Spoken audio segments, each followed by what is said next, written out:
Saya jadi ketua umum PBNU ini saya niati cuti ngiyai saya. Makanya kalau sebelum ini saya biasa pakai sarung, tidak mau sekarang udah sarungan saya.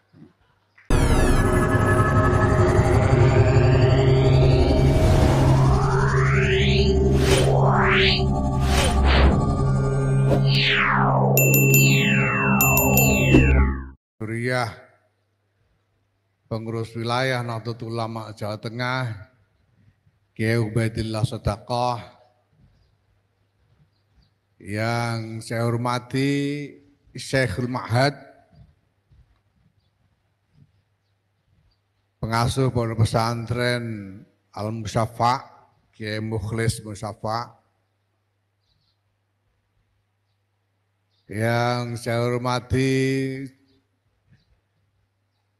Kepala Kesbangpol yang mewakili gubernur. Alhamdulillah kelihatannya NU juga ini. Cuma kurang wawu saja. Dan jajaran Forkompinda yang hadir. Yang saya cintai para jajaran pengurus wilayah Nahdlatul Ulama, baik Suriah maupun Tanfidiyah, jajaran PCNU se-Jawa Tengah, Suriah dan Tanfidiyah yang hadir, para nyai, hadirin sekalian yang saya hormati, alhamdulillah. Ini memang sengaja saya minta supaya ditaruh kursi di depan ini, karena saya ingin supaya nanti kita bisa berdialog, jadi tidak cuma penjenengan mendengarkan saya pidato saja. Walaupun saya ini cucunya Kiai Bisri Mustafa, tapi karena saya ketua umum PBNU, saya lebih senang kalau kita berdialog, sehingga saya juga tahu apa yang ada di dalam pikiran panjenengan semua sebagai pengurus-pengurus Nahdlatul Ulama di semua tingkatan ini. Memang sudah saya niati, ini saya jadi ketua umum PBNU ini saya niati cuti ngiyai saya. Makanya kalau sebelum ini saya biasa pakai sarung, tidak mau sekarang udah sarungan saya. Saya mau pakai celana terus supaya kelihatan eksekutif.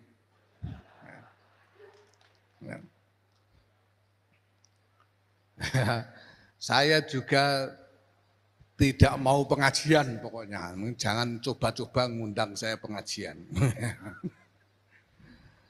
Saya tidak mau pengajian ya, kalau pidato ketua umum boleh, tapi pengajian enggak, supaya apa? Supaya saya sendiri tidak merasa jadi kiai, dan orang juga tidak melihat saya sebagai kiai. Ini penting untuk ketua umum PBNU itu.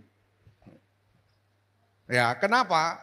Karena ketua umum PBNU itu dalam banyak persoalan harus rembugan dengan berbagai macam pihak mengenai banyak hal. Termasuk hal-hal yang ora pantes nek dirembuk kiai.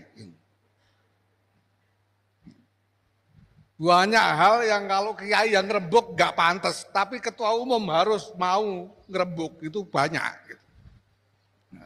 Maka penting saya jadi eksekutif begini ini, supaya pihak-pihak itu tidak sungkan untuk rembukan dengan ketua umum PBNU. Dan saya juga tidak punya hambatan mental. supaya nyang-nyangan yo nyang-nyangan ngono ae itu maksudnya begitu. Kiai ora pantes nyang-nyangan kiai nyang-nyangan. Ya. Nah, Bapak sekalian saya hormati, saya senang sebetulnya sudah lama saya tahu bahwa PWNU Jawa Tengah ini punya banyak program yang bagus-bagus. Ya.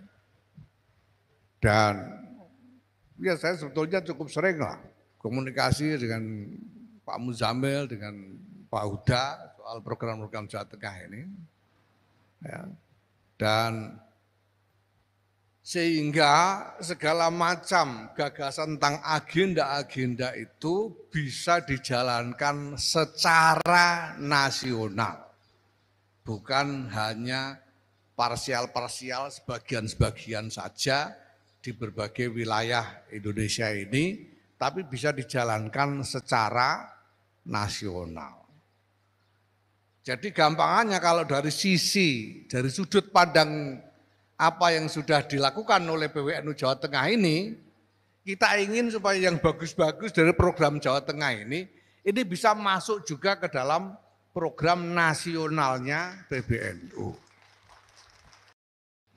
Begitu juga berbagai macam program yang sudah dikerjakan itu nanti, ini harus dimasukkan ke dalam skema agenda nasional PBNU. Ya.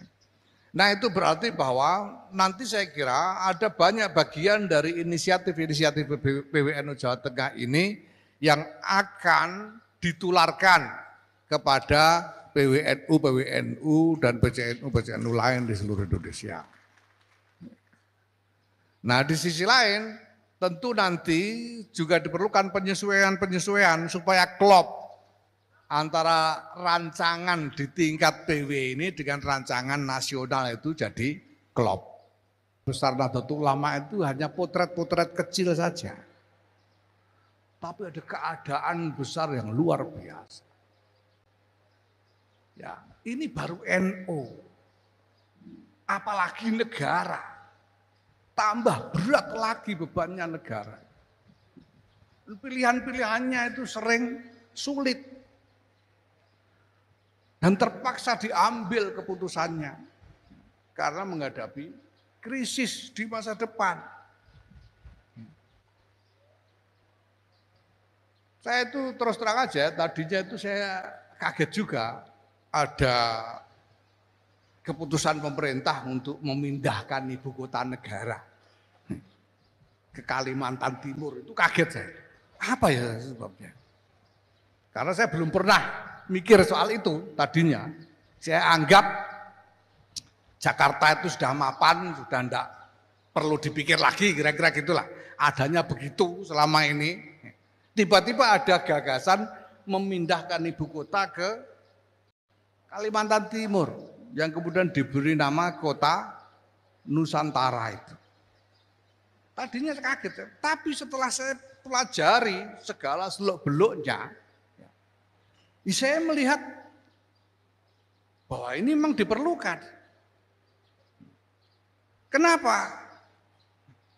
Karena untuk menghadapi dinamika bukan hanya Indonesia tapi juga internasional yang begitu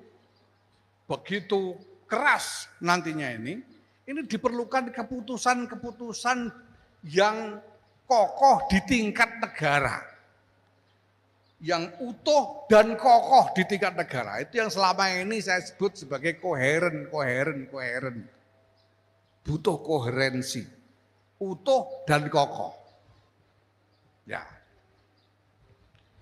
Nah di Jakarta itu Pak, itu sudah terlalu ruwet keadaannya. Begitu banyak orang, sehingga orang bisa dengan mudah sedikit-sedikit demo itu gampang. Demo itu jangan dikira soal remeh. Itu bisa jadi konsolidasi yang bahkan membahayakan negara, kita sudah pernah mengalami itu. Dan seringkali pemerintah, negara kesulitan untuk membuat keputusan gara-gara demo-demo ini. Di tengah-tengah kepentingan masyarakat yang begitu beragam. Ini yang pertama. Yang kedua, saya tahu betul bahwa gerakan-gerakan di tengah masyarakat, apalagi berupa demo-demo itu bisa digerakkan demi kepentingan dari luar Indonesia, digerakkan dari luar Indonesia itu bisa. Bisa sekarang. Amerika misalnya punya kepentingan terhadap Indonesia. Ya, itu bisa menggerakkan, membuat gerakan politik di Jakarta dari Amerika, itu bisa. Gitu loh. Nah, makanya saya melihat ini masuk akal. Karena kalau di Kalimantan Timur itu nanti yang disuruh demo siapa itu mesti repot gitu. Sehingga pemerintah itu bisa lebih koheren. Itu misalnya seperti itu. Ya. Kedua misalnya soal sekarang ini pemerintah punya program hilirisasi yang jadi kontroversi internasional.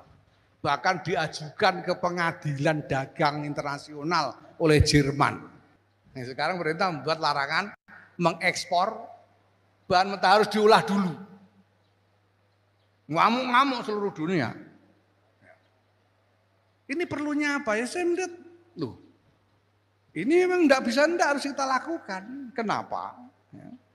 Karena pengalaman dari negara-negara lain itu ada negara-negara yang jadi kaya karena menjual bahan mentah. Saudi kaya karena menjual minyak mentah. Negara-negara Timur Tengah lain itu Emirat, Kuwait, Qatar kaya karena menjual bahan mentah. Amerika Latin juga sama. Brasil, Argentina, Venezuela dan lain-lain. Nah, ini bisa jadi naik penghasilannya sampai ke tingkat menengah. Tapi masalahnya kemudian bahan mentah ini itu bisa habis. Ada lagi minyak. Nah, sama dengan sini. Karena kalau kalau bahan mentah habis, kita tidak bisa jualan apa-apa lagi ke luar negeri. Nah, padahal ini ancamannya jelas. Kita ini perkiraan kita sudah kesulitan dengan bahan mentah ini sekitar tahun 2035. Tahun 2035 itu kita sudah kesulitan. Ini adalah pemikiran yang datang karena melihat krisis di masa depan. Keputusan-keputusan yang diambil seringkali tidak mudah, sulit.